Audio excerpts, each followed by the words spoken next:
नमस्कार मंडळी. सासूबाईचा कानमंत्र. सासूबाई आपल्या सुनेला नवऱ्याकडून कसं कुटून घ्यायला शिकवते, हेच कथेत आपण पाहणार आहोत.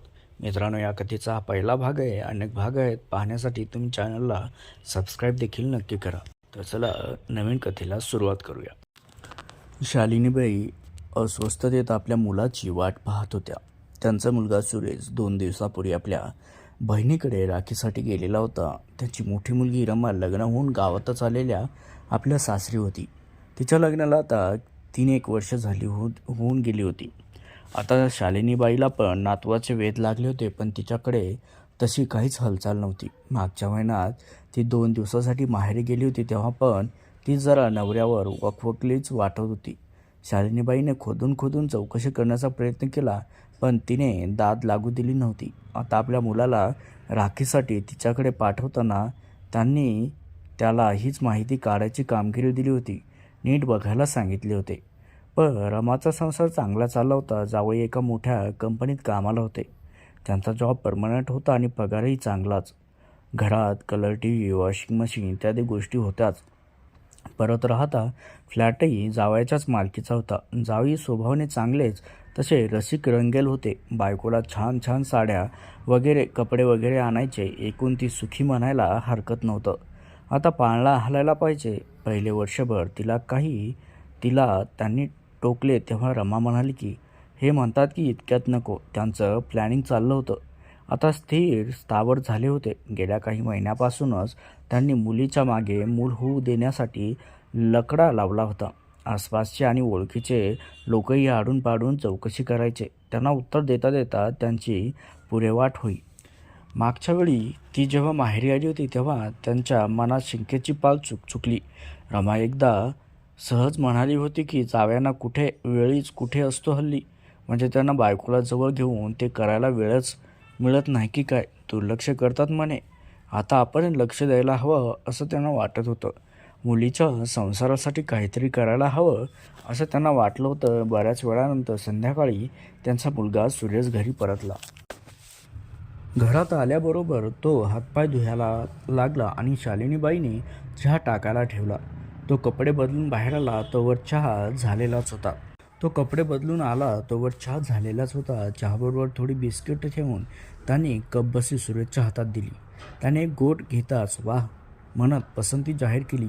शालिनीबाईलाही बरं वाटलं. काय रे, काय म्हणत होती तुझी ताई? काय म्हणणार, मजेत आहे की? आणि जावई काय म्हणतात, ते कसे आहेत? अखिलेशराव म्हणजे आनंदातच आहेत. आता त्यांना कंपनीत प्रमोशन मिळायचे चान्सेस आहे. छान छान. बरंच झालं असतं का रे त्यांना? बरंच काम असतं का रे त्यांना? हा, म्हणजे कधीकधी उशीर होतो तरी ते रात्री 8-9 पर्यंत येतात घरी. शालिनीबाईंनी हिशोब केला. रात्रीचे 8-9 म्हणजे काही फार उशीर काही नाही. जेवण आटपून 10-10:30 पर्यंत झोपत असतील. म्हणजे बायकोकडे लक्ष द्यायला पुरेसा वेळ आहेच की. म्हणजे तसं काही अडचण दिसत नव्हती. सुरेश, तू नीट लक्ष देऊन बघितलंस ना रे? म्हणजे मी सांगितलं होतं तसं? हो, बघितलं की. मला काही वेगळं वाटलं नाही बा.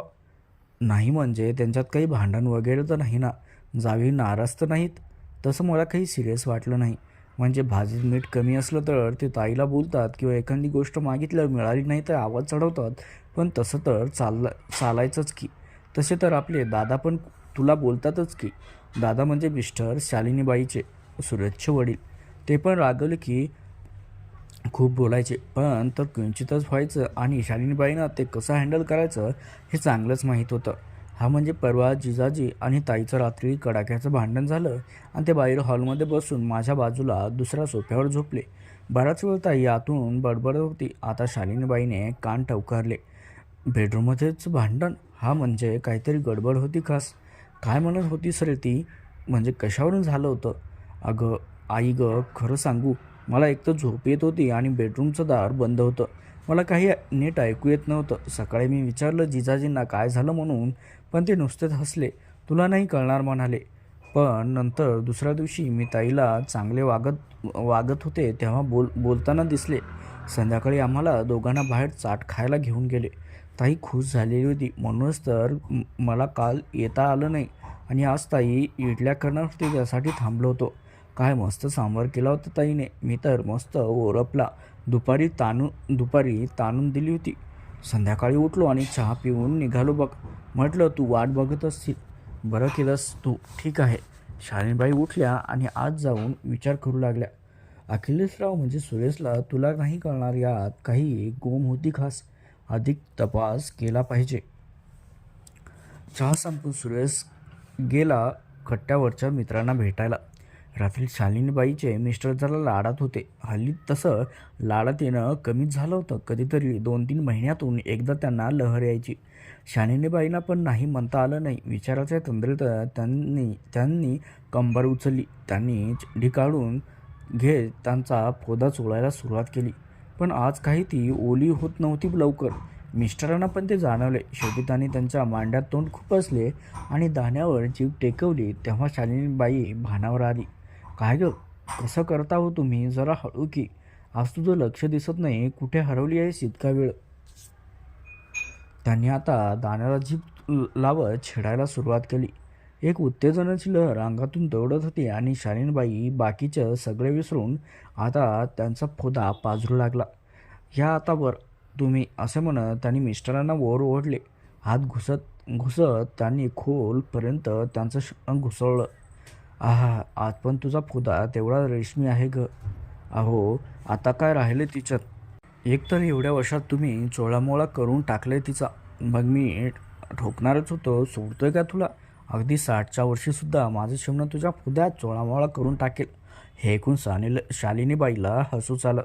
अगदी रंगात आले होते. नेहमीचा हा डायलॉग बोलतात.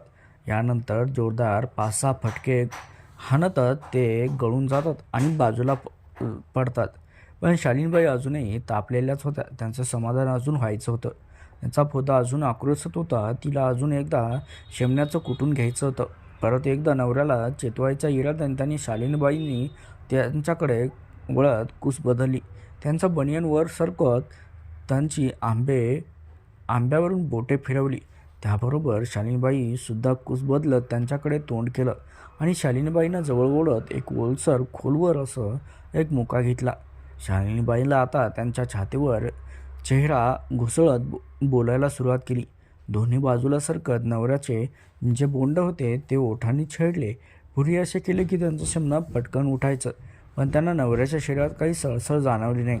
त्यांनी शेवटी विषय बदलला. पण आपला हात त्यांच्या जांघेमध्ये फिरवत नवऱ्याचं शेमणं ती चोळत होत्या.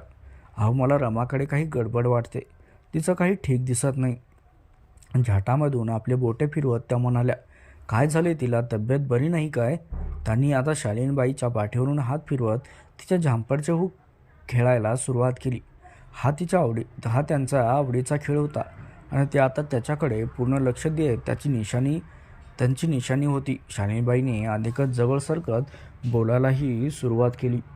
आता मिस्टरांचा हात कमरेपर्यंत पोहोचत होता. त्या वाट पाहत होते की केव्हा त्यांचं झांपरचं हुक सोडून आपल्या नवऱ्याचा हात आपल्या मांड्यामध्ये आणि मागल्या असलेल्या होलपर्यंत पोहोचतोय. आता त्यांनी दांडा मुठीत धरून चोळायला सुरुवात केली. थोडंसं ओलसर लागत होतं त्यांच्या हाताला. तब्येत ठीक आहे हो, पण हल्ली त्यांची भांडणं होतात म्हणे. जावेळी लक्ष देत नाही तिच्याकडे. अगं, नवरा बायको तसं चालायचंच की, त्यात काय मोठंसं.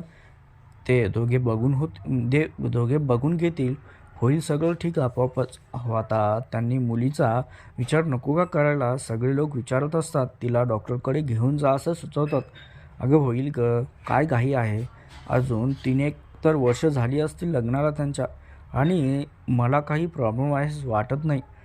अखिलेश चांगला तगडा जवान आहे. तो सगळं करेल बरोबर. पण सगळे वेळेवर झालेलं बरं असतं बाई.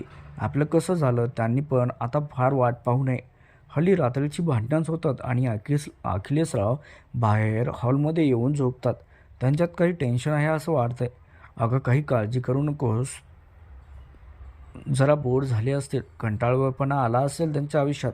काहीतरी वेगळं करून बघायला सांग. नाहीतर परत एकदा हनीमूनला जायला सांग कुठेतरी. आता त्यांचा हात तिचा बोचा कुरवळत होता. तर मित्रांनो, या कथेचा हा भाग आपण इथेच थांबूया. बघूया पुढच्या भागामध्ये काय घडतं.